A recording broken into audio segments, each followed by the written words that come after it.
channel. How do I tell them and they could give us a little more about themselves. I want to start with the Dietrich Dornhan. Huh? I'm Dimitri. I'm from originally New York. We're from New York. I've been in LA for about weeks. What? Yeah. Oh, Brooklyn. Been in LA for about 7, 8 years now, and I'm a cartoonist. I'm a professional dancer. An actor, do commercials. I like food page, natural hair stuff. I just do all kinds of stuff. I just live life. Making trades. Yes. Oh, and I'm Boricua as well. Hey, Boricua. Hey. Martin Luciano. Hi, I'm Martine, or Magdalena in Spanish. I am an actress. I'm also a content creator, and I focus on advocating for people like us, Afro-Latinos. I have 12 years living in LA from New Jersey and New York, and I am Dominicana. First generation, I speak Spanish. That was my first language, and yeah, Sylvia. Gaspar Doris.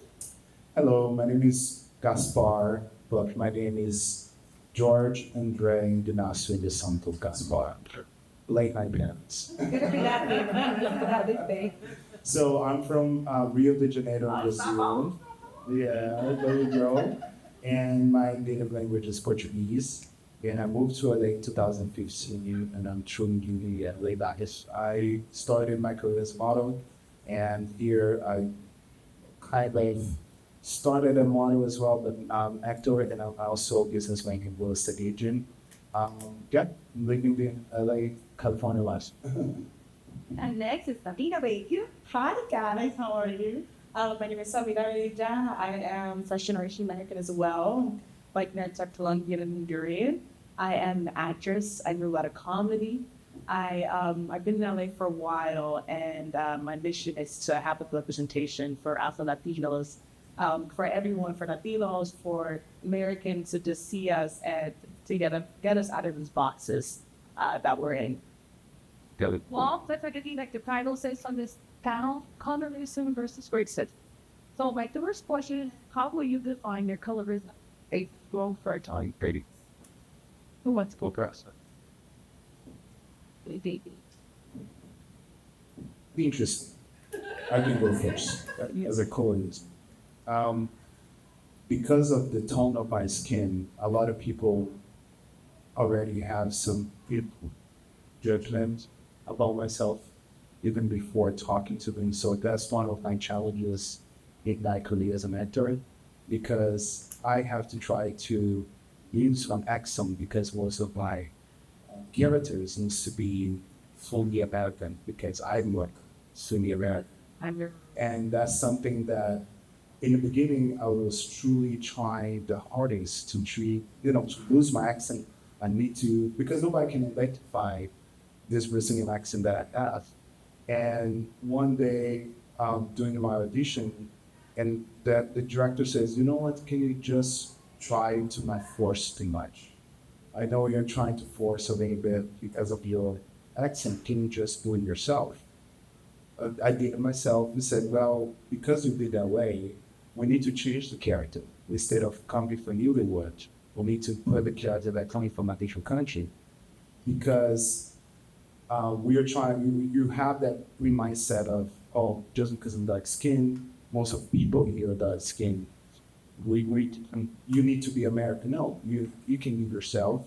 Let's try to put you in a different character that identifies yourself. Now, my experience as a colorist here in America, it's a bit different than it was in Brazil.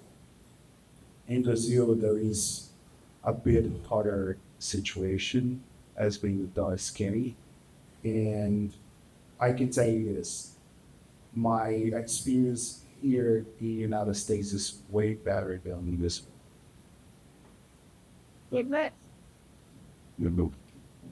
To colorism, for me, I think it's funny when I was asked to do this, I was like, colorism versus racism, and it never really hit me like the difference of those two. And what I came up with after like just thinking and meditating on my past and growing up, racism is when you have like the racist sheriff, calling you things that hurts, but at the same time it's pushing this humiliate. So you're like, okay, these are bad people. colorism hit me in a different way because it was the people that I love that didn't accept me for my color. It was like, oh man, you're so beautiful, even though you're brown, you're blonde, you know? Or make sure you don't stay in the sun too much because you're gonna get darker and that's not good. Don't do your hair this way because you're gonna look more African American. So it was coming up with this, you know, trying to find an excuse for my color. And like trying to also being younger and like, you know, as you're younger, you're trying to figure yourself out and you want to fit into community. And I'm first generation, first language Spanish. So I wanted to be seen as Latina within my back community, but there was always that like, what? You know, like you're not really us. So I remember trying so hard to like be extra Latina and like, I want to make sure I have that long curly hair and trying to figure out in my brain, my uncles love me, but then they're also telling me something that I'm not enough, you know, and I'm not one of them. And so I feel like that's such an important topic because the most racism I heard, even though I grew up in Texas, was in the kitchen table. And I don't know if it's because I'm in the kitchen table with my family, but it's like I heard that more than I did outside of like, you know, not at home. And how that affects us and like how we deny like our ancestors. So that's colorism. Colorism for me, I will piggyback off of what you're saying in the aspect of hair. My mom is a hairstylist, so she always encouraged me to wear my hair curly, even though in the Dominican community, a lot of women straighten their hair because they don't want to be seen as possibly Black or African, you know, is what I'm assuming. So I'll be thankful that my mom encouraged me to wear curly hair. But I remember I grew up in a very Hispanic community, and I was always the Black friend. And just walking down the street, adults would say things like, peínate, like brush your hair. And I'm like, what do you mean? Like, this is my hair, you don't brush curly hair, like it's just curly. And like, I wouldn't take it as offensive because at home, nobody treated me like that. So I kind of feel like I grew up in a bubble where my dad is a fair-skinned Dominican and my mom is a brown-skinned Dominican. So it's kind of like a mixed, like I'm like a mixed child, but I'm still just Dominican. So at home, it didn't feel different, but when I would go outside of home is when I would realize like, oh, well, out of all my Latin friends, like the Black joke is always on me because I'm the Black girl of the group. But I never, it wouldn't click until I moved to LA where I experienced racism, but then I also realized with colorism, as far as like acting, I realized that because of my skin tone, because I'm not the darker girl and I'm not so light, I'm kind of like in between, I'm favored compared to other women. They choose women my color because we're kind of like mixed, or we're kind of like in between. We're not too dark, we're not too light. So that also puts me in a place where I'm like, oh my God. I didn't do that later. You let me first. I bridge the gap. There you go. I didn't think that's the argument for the stuff. Okay. We're going to have the Q&As at the end for that minute. We appreciate your feedback. Go ahead and speak. As far as colorism, I didn't really experience that. Like, I'm from New York originally, so like I'm surrounded with, you know, Puerto Ricans, the Black. I'm like Puerto Rican. And I didn't experience that as much until I moved down south to Nashville, Tennessee, where I finished high school and went to college there. And I started doing, you know, like hair content. They were just like, well, you know, you can't tell us what to do because you're not all Black. Or I'm just like, but I am, you know what I mean? But I'm confident that my hair, you know, I just like, I don't know, I feel like you're not Black enough in a situation, and you're not also like Latino enough in a situation, because even in that community, colorism I've experienced, like, oh, like, I don't know, you like you said, you're the Black friend, you know what I mean? They don't know what you are, so they can set them as asking, just kind of just like, oh, this is interesting, like you do this, you know, even though you're Black, you know. I don't know. I guess that's more of my experience since I actually, since I've been older, actually, but I've experienced the opposite. So as you see, pretty much everybody has in their walk of life and they come from different spaces and countries. So what I want to know, like today, personally, in the professional aspect, for all actors, how do you navigate in, I'm going to say the word combating, or how do you navigate enhancing our support how we are seen and how we can contribute to society in the space of industry, your entertainment industry, to be so overlooked are part of. You don't want to go like that first. Well, something that I'm realizing now, I mainly do commercials, and I remember, I'll give you like a very short story. When I first moved out here in 2012, I had gone to an audition for Dunkin' Donuts, and you had to sign in, like physically sign in, and they had two different sign-in sheets, and it was like talent and then like Latin talent. So I went and I signed into the Latin talent. And then when the casting director came out to give me explanation for the audition, she was like, okay, can I have my Spanish speaking talent raise your hand? So I raised my hand, and I was the only Black person that raised their hand. And she's like, I'm sorry, are you fluent in Spanish? And I was like, yeah, I am. And she was just like so taken aback, and so was I, because I was like, I don't understand what's the confusion, you know? And she's like, I think that you should check in with your agent and see if this is what you were auditioning for. And I was like, sure. So I reached out to my agent, and she's like, I'm sorry, honey, I think they're going by looks, not so much if you speak Spanish or not. And I was like, oh, so that was like a harsh reality in that moment. I was like, oh, so everything is how we look in commercials, right? And so boom, that happened in 2012. And now in my trajectory, I'm realizing more and more as I'm taking more classes to dive into TV and film, our stories aren't being told, and nobody knows where to put us because we're not writing these stories. So the writers and the creators, they want to be diverse and they want to include people, but they don't know what to do with people that sound like me because they don't have a story to tell because they live my life. So I think it's important for people like us to get together and tell our stories, write our stories, and actually act in those stories and actually advocate and get people that look and sound like us to be included in these stories. That's where I'm at. That's a very good point. And I do believe that we do have to write and be on the table with executives, not only as in front of the camera, but we need to be writing down our stories and directing our stories. Because I thank you very much for the channel. After the panel, I've been reflecting so much because I never simply Black Latino audition.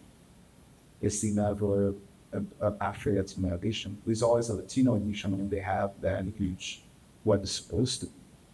And it's something that for me, coming here, it's very weird because we're trying to figure it out where you stood on. And I do have so many beautiful stories about Afro-Latina that come from Brazil, Cuba, and for men. And it's still very stereotyped as a Latino as a woman, Latino as a man in Hollywood. So I think that's for me is one of my biggest challenge is to be in the table, sitting at the table and writing our stories because there's so much stories up there. One of the things that is beautiful to see watching with my daughter was, I remember the movie I was in, the movie with the monkey, policeman Cuba, I forgot the name, it's a cartoon movie, I forgot, by the doll.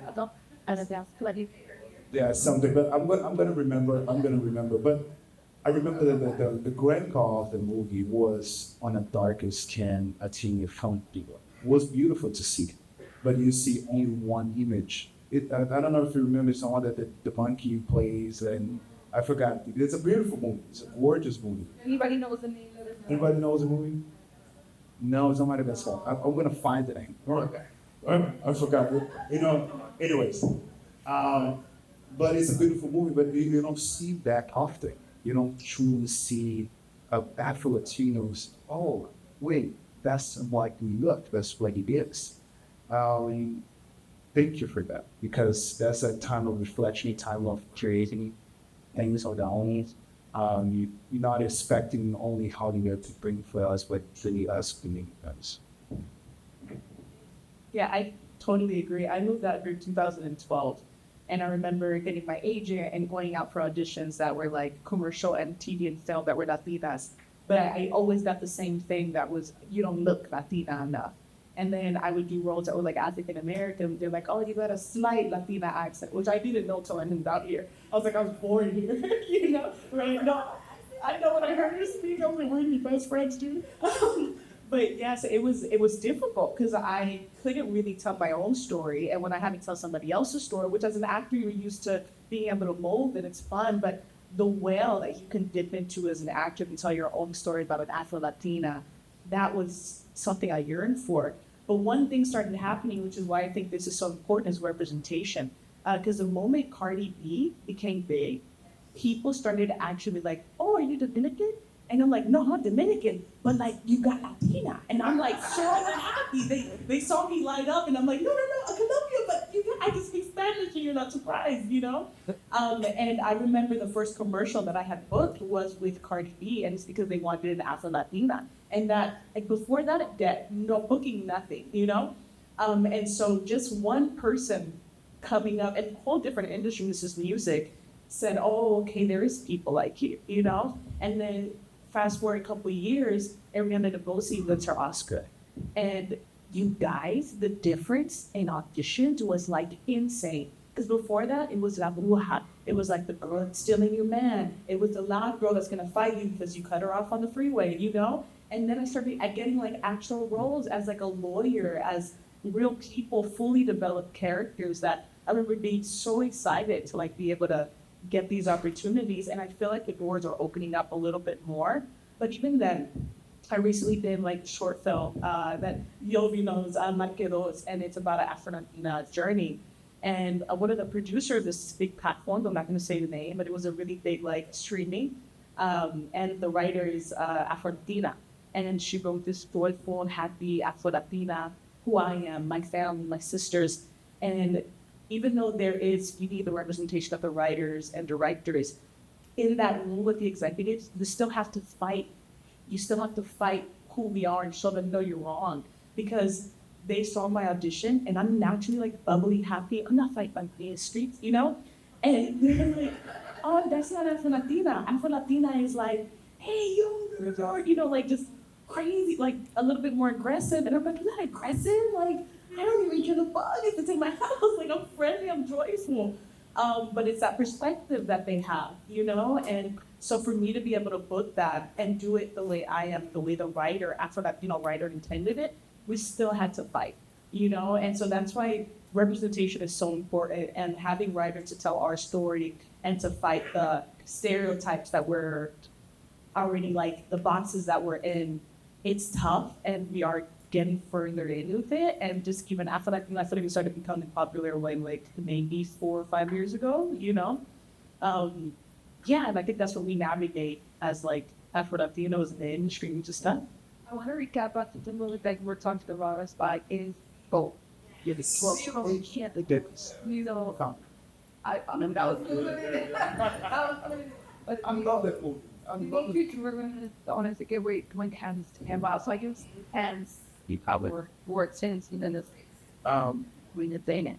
Well, me personally, I feel like that. Well, I do want to say, like, I think it's funny. I realized that a lot of the Latino roles are either cops or like the sassy friend, and that's it. But I didn't see myself at all in the media, and so I saw a few years ago the new Spider-Man, Miles Morales. Like that's literally like I was like, oh, that's me. Like mother, like half black, half Latino, Puerto Rican. I thought it was a great step, but it's just like this one thing. So that's actually what drove me to make my own cartoon. Yeah. Because I wanted to show more of that, you know what I mean? That was be like going up the opposite. Yeah, absolutely. Instead of just being like, you know, me really just know, I didn't see the representation growing up at all. A black, you know, maybe one black person on like the Power Rangers and like that, but it really wasn't enough. So I think for me, it's just like she said, making your own projects and trying to like put out there and like normalize that word, that big. That's what I mean. One little thing that I wanted to bring it out. It is very interesting because the stereotype that you're trying to fight, it was the same stereotype that they create. So that's the challenge the most. The stereotype that with the Latino that is aggressive, they create, they put on TV, and they want to keep it with that stereotype. You know what I think too? This is just like a theory. I feel like a lot of Afro Latinos are by doing in New York. So it's like you're getting New York personality. Not that everybody in New York is aggressive, but a little bit more tough, you know? So they're expecting a Rosie Perez, right? That's like one of the most, popular Afro Latinos. So when you see somebody from Texas, Southern girl, it's like, oh, you're nice, or you know, that is,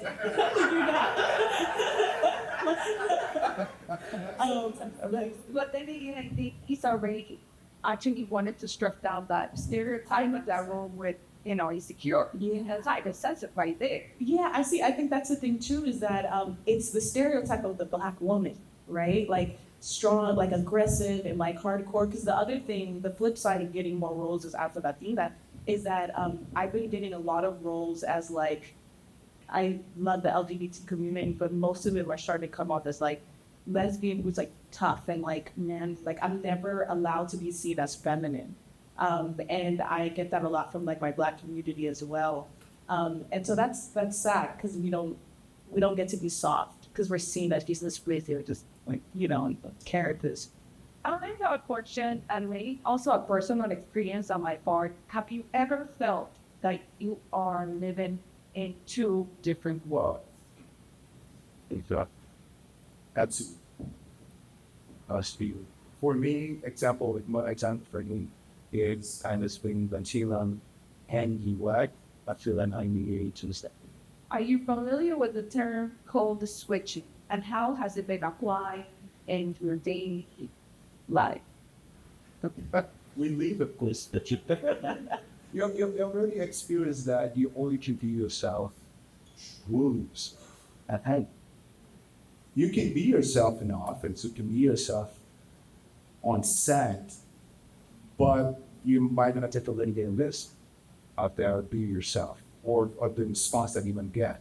Truly, you can be yourself. And for myself, I grew up in a country that is extremely, I'm sorry to say that for me, hard, that is extremely racist and is right on the face. Brazilian people, I'm gonna tell you this, it is tough. And I grew up with most of my friends as not Black, and it was so different to navigate that because you cannot be fully there. You experience your hard emotions, but at the same time, you want to be with your friends. Maybe in my high school, that was the hardest things in me, is being a house cleaning, Black Latino cheerleaders, period. But here, I feel like I lead it in post-solution. Okay, I'm going to make a highlight for especially my in the high school and middle schoolers. The difference between being Black and African American is that we were told that all of us were the same. However, financially, economically, we're not wholly the same. Versus in the United States, there was a clarification on whatever system and status had separated us, and that's where the civil rights movement allowed people like me or like us to have the same opportunities to access to economy, to education, and that was the difference between Latin America and the United States.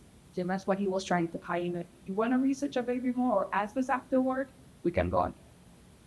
Anybody else was going to say more about the own experience?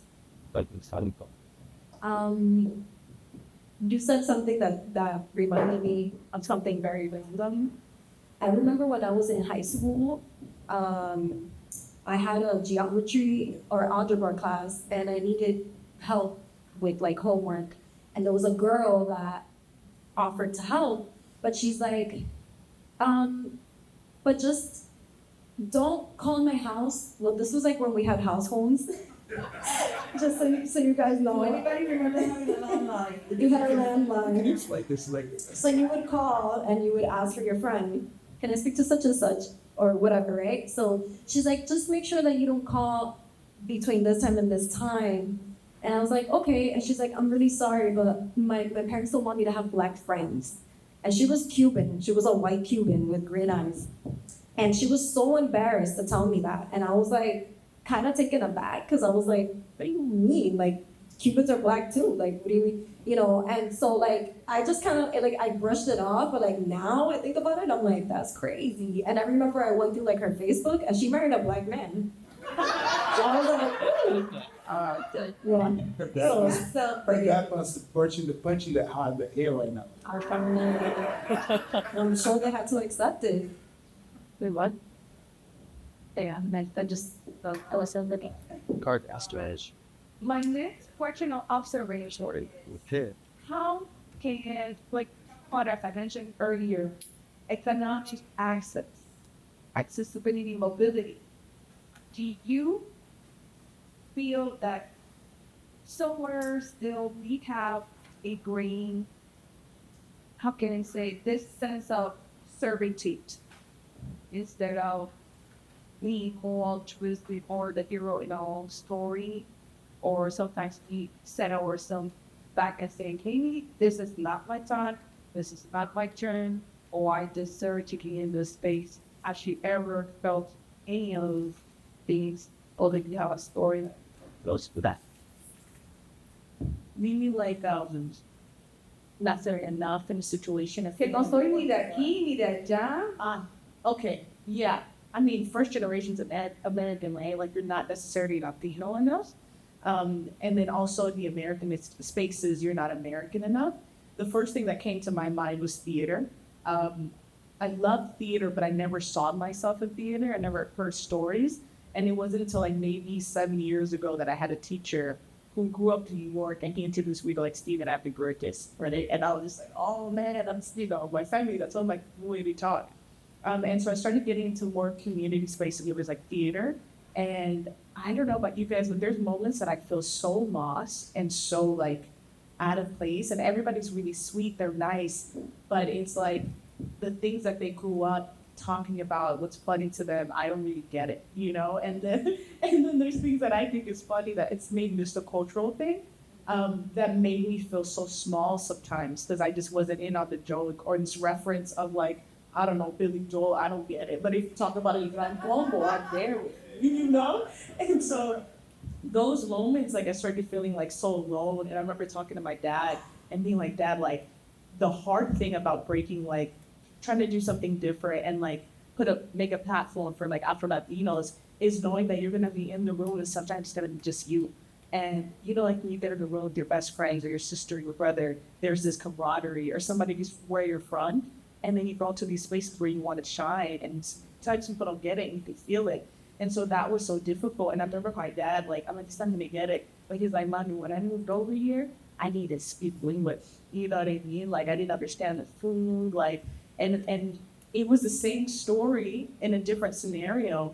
But I was like, okay, we're still breaking those boxes, and also understanding that I don't have to explain myself to him. You say like pulling back, like I don't need to explain, and I don't need to change the way I talk. It's like the code switching as well, and try to find your people, but also there's a reason you're there. You're the only one there, and you have to be able to feel powerful and confident in who you are. And just because this person was able to afford going to like a private school and do on this theater, you make your research and you're just as a tremendous actor. And that's kind of like an everyday thing that you have to work on. I would like to add, I had an experience this year where I was taking an acting class with mainly Black African-American people. And that was the first for me where most people were Black. And I was like, oh, this is cool because now I could just sound like myself and be myself. And I recall that there was one day, we play a lot of games in these classes, and we're playing a game where we're in a circle and they're like, all right, you have to say a line from a movie. And I'm like, okay, so we're all saying like just famous lines from movies. And then at the end, I remember this woman had a comment, and I felt attacked because I was like, oh, she's like, well, some people need to watch more Black folk movies. And I was like, and it was only one white guy in the class and then me.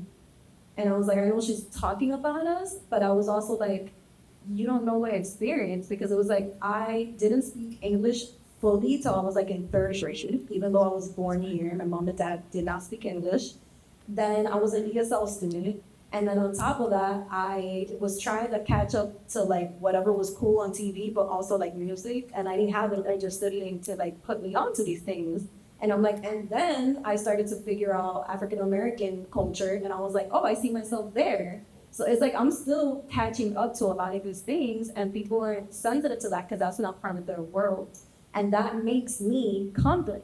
It makes me confident because you know what? You're hearing of the truth what I am.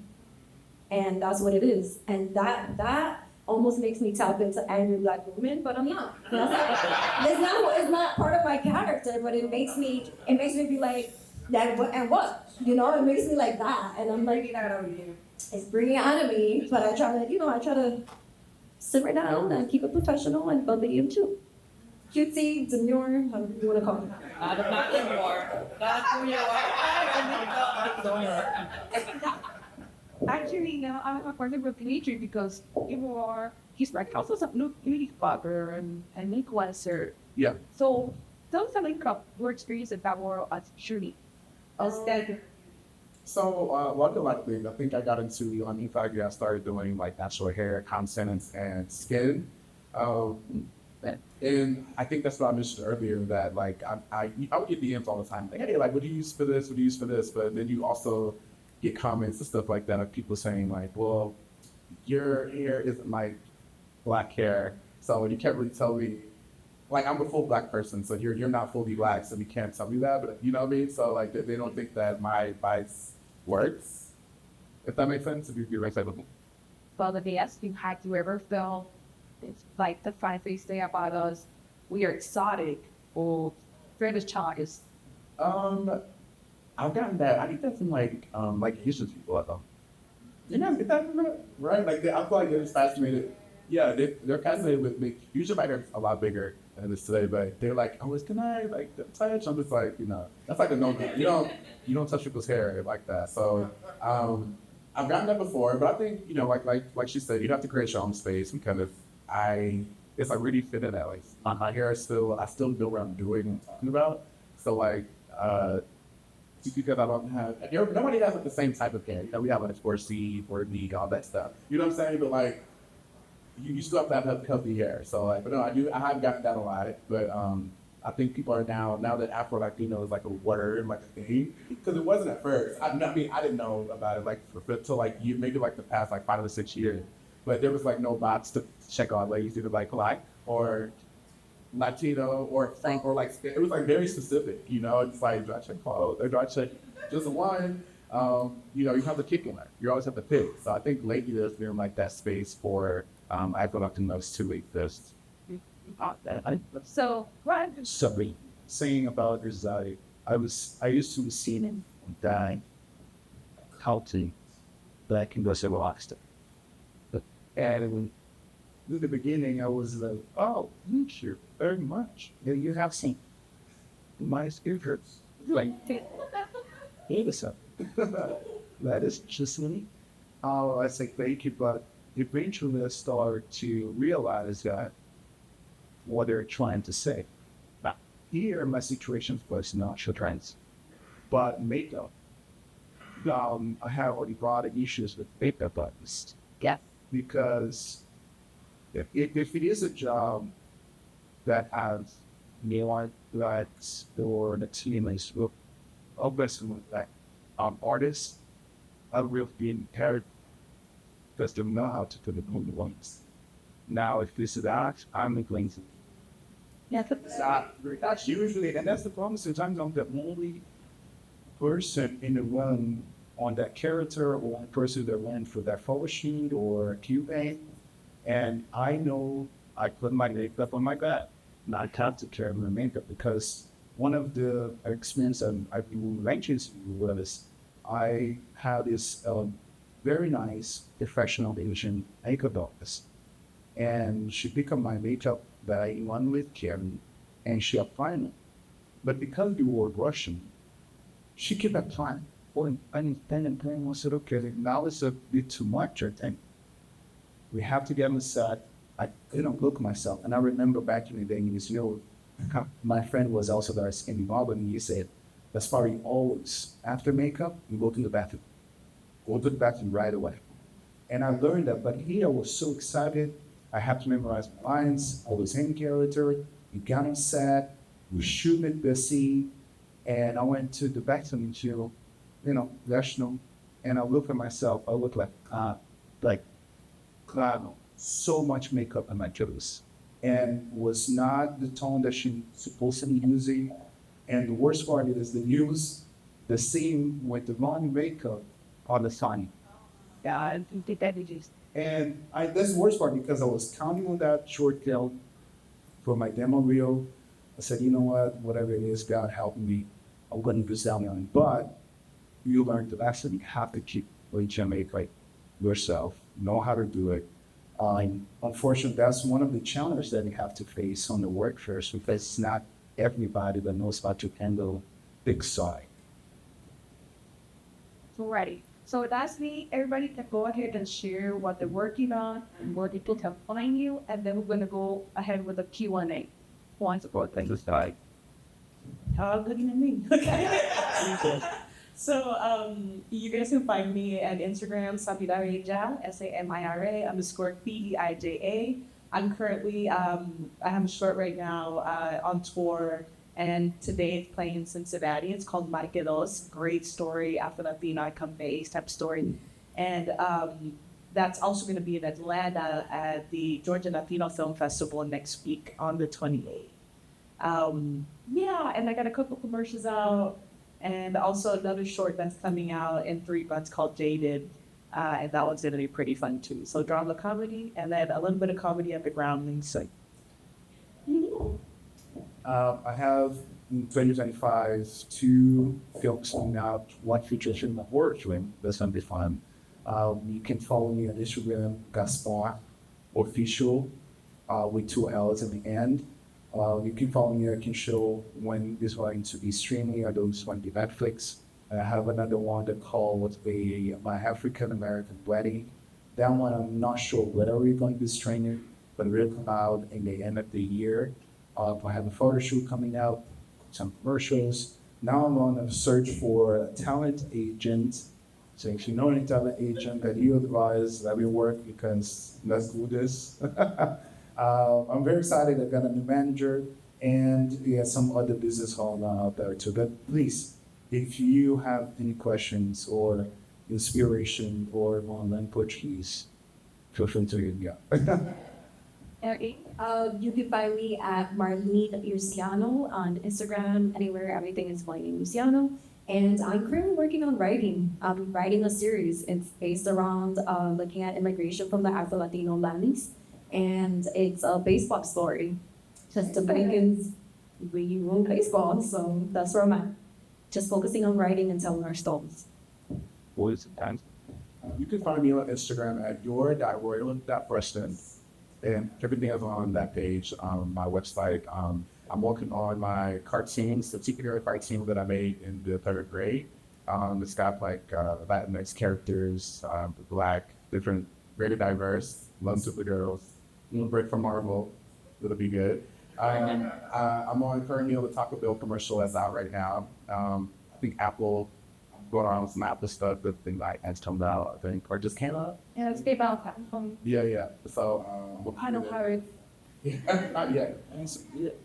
Right, and then I think also I've been producing a lot of like different films, so there's a few road that not some of them, but yeah, just follow me on Instagram. Maybe the other one as a say if you find my ears.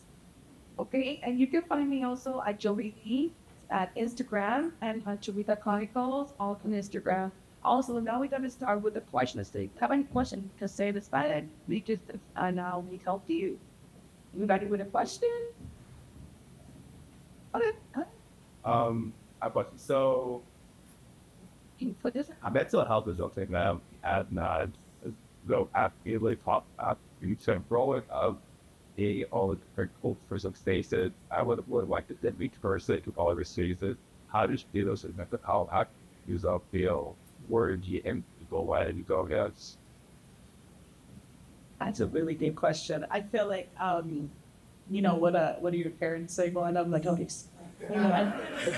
complaining. Yeah, exactly. You're complaining because you don't have this, whatever. I feel like for me, there's a lot of things I didn't know I was going through that I started getting out of during the pandemic because I got stuck by myself, right? Like my roommate left, I was by myself. And there was a lot of like, started reading up shadow work of things that you go through as a kid that get stuck, that you realize there's a habit that you're doing, whether it's with your hair or your skin, of feeling less than. We talked about feeling the need to please, and also watching myself like feeling the need to like put the Latina in people's face, because and I knew that my mentality wasn't so much like that anymore, but I still felt the habits of it. So I was like, well, I need to work on myself. But at the time I couldn't afford a therapist, right? And also partly like being a little like maybe ashamed with your feelings. I'm learning to be a little bit more open. I'm a Scorpio. So what I started doing was reading. I started reading a lot and looking at a lot of like self-help books and meditating and learning people's journeys that are similar to mine, so what they've been through, like talking to my parents and making them people are vulnerable. And that's helped me a lot. And I think just reading different books, like no answer that Cartole, and just working on myself that way, and that's helped me a lot. It's a very good question. Back in there, my hardest times was high school and elementary school. But it was tougher because I was the only one in school. My parents made sure that I was in a good school, but you were the only one in school. And that was tough because I couldn't find myself. I found myself when I started gardening, and that switched something in my head that I can see myself as beautiful, as handsome, and as a good person. I could see that. But one thing that switched for me was reading a book that called Releasing Your Potential by Myers Roy. He unfortunately passed away. And one of the things that he mentioned on that book, and to mention your books too, because it's very important to read or audio books, because you have to write it down what you see yourself. Sometimes you look at everybody, but you don't take the time and look in the mirror and say, what do you like by yourself? Where is your eyebrow, your eyes? Are you smart? Do you speak well? And one of the things that he said, write that down, and you have to write it down what you want to be. You have to have a picture what you want to perceive in 5-10 years, bring that back. A lot of people question myself, why do you use suits all the time, shirts all the time, dress shoes are so missing? Sometimes I use it without even thinking, because I remember writing down 10 years ago that we'd be in the United States wearing suits all the time. I wrote that down. If literally everything, even was fine. Everything that I'm leaving today, I wrote it down 10 sheets in every building. I can be in the United States, speak English, talking to people, having a good call, that when you work as an actor, when you make your business, I'm working real estate. And those things truly, I know that it looks like, oh, he's on the air. No, it's not, because it changed something on you, changed something like mine. If you don't change your mind, it will be very hard to be in your society. I'm telling you right now, because the first thing that they try to do is coming here. If they get you here, the rest you can clear it. I want to highlight of these historical. The reason that also black people in general dressed up or dressed more than individual is it was actually a survival skill, a survival to be able to be accepted or allowed in certain spaces. So that comes in an ancestral mindset of how we are perceived, non-threat, and then we take it from that point on. That's the reason, with receipt, wine, and things like, I heard from my grandmother. She's like, I'd rather be overdressed than not dress at all. Grandmother was the same thing. She used to say the same. And one thing, just to finish, that concept, people say it all the time. Oh, don't judge the book by the cover. It's a lie. Everybody's judging you by the cover. That's the first thing that they do. It's literally, I see some people looking at me. That's the first thing they do. People looking at me when I'm trying to talk to them or I get on set. That's the first thing that they do. And then they open. If I'm very bad dressed, they have that scan and, okay, maybe not gonna talk to you. Maybe back there in Brazil, my goodness, that's even worse. People really want to try to talk to you just because of your dress, the way you talk. So one of the things that I can, to high school or people, everybody that can tell, write it down what you are, write it down what you're not to do. That's very helpful for your mental health. And lastly, be careful what you talk about yourself. Truly be careful what you talk. The best conversation we can have is this, Gaspar, okay, I'm good, I'm not good. Oh, you're so stupid, you did this again. Stop right there and reface it. That's very, It makes me think of this book, Miguel Ruiz, the Four Agreements, but there's the list of knowledge that it's of like the things you say to yourself and like separating that you are the voice listening and not the one speaking. Because the one that's speaking is so mean, but don't even criticize that because in some way it's trying to protect you from these limited beliefs that you have. Like, oh, you look bad because that's what you were told when you were a kid, work on this.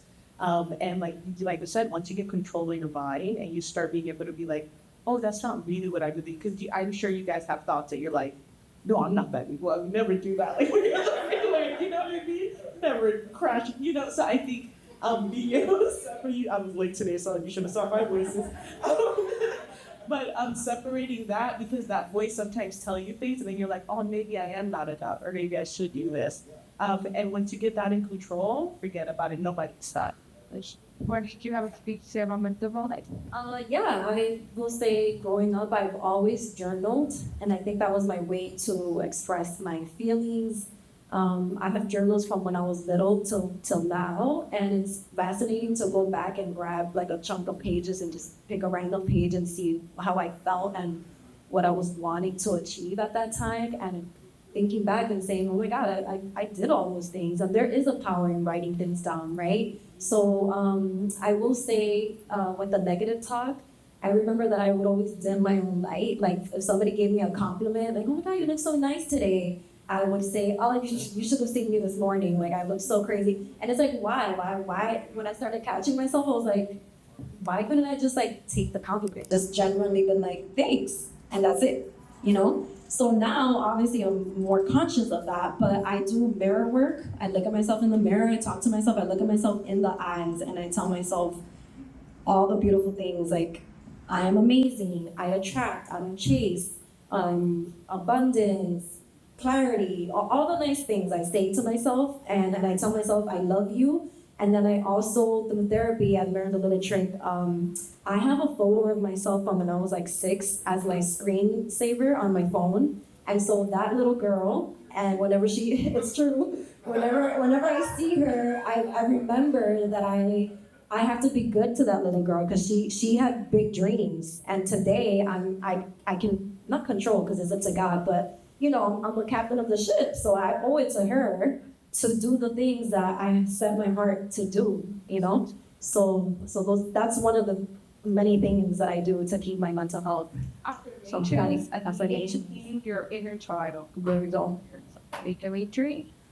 I think it's really important, just basically like what you guys said, to do the work like yourself, because a lot of us didn't grow up with like hearing like these positive things from, you know, our parents, our uncles, aunts, or whatever, or, you know, people older than us.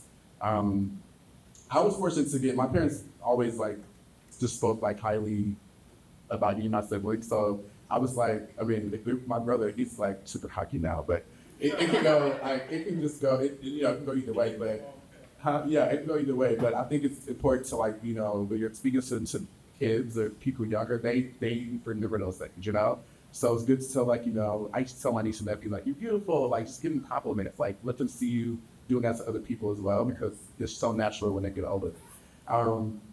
So as an adult, I've always, like, been very positive, and very, I just highlighted myself, I know I can do it, you know, I've done that. So I take the time now to make sure I do that for other people, because a lot of people didn't have that. So I want to make sure that when you do approach me or you have a conversation with me, that be feeling liquid.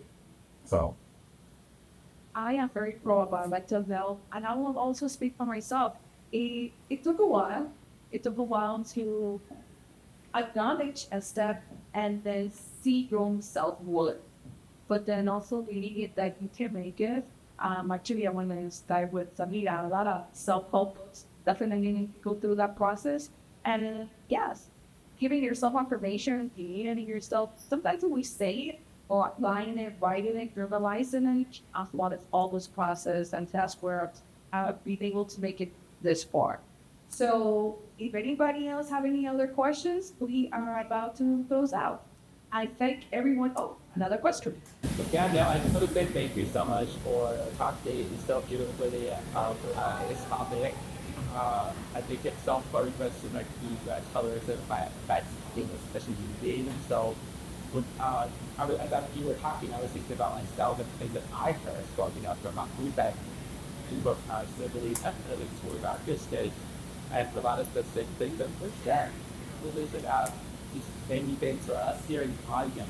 What are some suggestions or recommendations or even thoughts that how we can challenge colorism within our families, within our friends circles, even the best to be like with peers? It's so very that these are not. Yeah. Okay, I'm going to give you one example, if ever. I think most of us can relate to the you speak Spanish kind of card, meaning, And I what? kind of card, like you have to validate your Spanish. Oh, if you're Latino, oh, but you're black, can you tell me something in Spanish? Anything wrong? They did the card. Exactly. I'd rather that you ask, go putting ask where I'm from, or why do I have this accent? And then I would tell you what's my story. They come. That's the part of it. Do anybody have any other observations? What you said made me think about sometimes when I speak Spanish and we're like, oh man, I just speak Spanish. Somebody like was Latino. And I'm like, oh, wow, you speak Spanish in the Spanish conversation. And they're like, oh, you're so Latino. And I'm like, oh, me too, but then I started noticing, I started feeling really bad, right? And I was like, oh man, I don't want people to feel bad, because I think one thing that is important is to be patient, especially with the older generation. Because I think a lot of things that happen with Latinos is that it came out of survival. Like a lot of Latinos are teaching their kids Spanish. And there's this like thing that happens that Latinos, like you got the white person here, and you got the Asians, and you got Latinos, and then the black people right down here. So it's like, as long as we're not them, was this mentality, and it's not right, you know what I mean? But it's still like came out of survival. So I feel like sometimes when we come, even though we might have the truth, if we combat it with negativity, it pushes people away. So carrying the truth and something that's going to help people, that's a responsibility, and you got to be able to hand it to the older generation, somebody else that you talk to very like sweetly and like patiently. And if somebody says, for example, what I was told, you're really pretty, even though you're darker, I'd be like, no, I'm pretty because I'm darker. You know what I mean? And give them examples and tell them how that makes you feel. And then open them up and see looking at Filipinos are in Brazil and Colombia. Like, I don't know how many people were like, I never seen a dark-skinned Colombian. And I'm like, yo, we have as many black people in Colombia as people in America, and just kind of educate them that way, because they still love you even though they think that way. And even like us individually, we all have things that we need to work on. The society has kind of programmed us. And just to give you a quick fact, Brazil and Colombia is usually one of the two countries with the highest density of Afro-Latinas. In Brazil, it's really good in advertising the office. See that. We see a lot of Brazilians out here, so many that we smell black. And there is, so much that when I came to the ornament town, came to the airport, one actually black officer said, how come you didn't with us? Then I have to many I said, do you have time? Okay. Yeah, that's exactly. Yeah. I said, because there's many, right? Give me the step.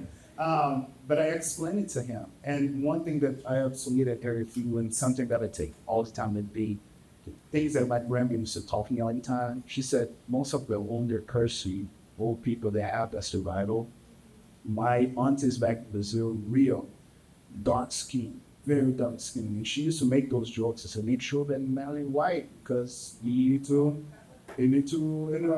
dark. And when they make those jokes, I remember Yana pushing to the side and explaining to me. She didn't correct them and find them. She pushed it to the side. So she told this older person to have that mentality. Unfortunately, it's very hard for them to change that mentality. We need to take care of like the 16 to 15 years old. She said, that's not her son. Because if you put that in their mentality like they're done, you grew up with such a hard time and like being hard mindset. Older people, unfortunately, it's very hard to change that. It's very complicated. What we can do is just be patient with them, try to explain, correct them in a very loving way, because sometimes they like to bump heads. That's the issue. But my concern, for example, is with my 5 years old. I talk to her, listen, the skin is beautiful, the dark skin is beautiful. I have to be in their brain all the time, or your hair is beautiful, curly hair, whatever it is, because the society, my grandma used to say this, the society was now made for us. And we have to be very pressure to that. So if you try to bump heads, it can be a little bit difficult. Now with friends, negative friends are cutting. I'm very quitting friends. I'm sorry, if you're gonna be in my circle, making those kind of comments, I'm not in here. I didn't want to. That's it. Bye. But family is going to be.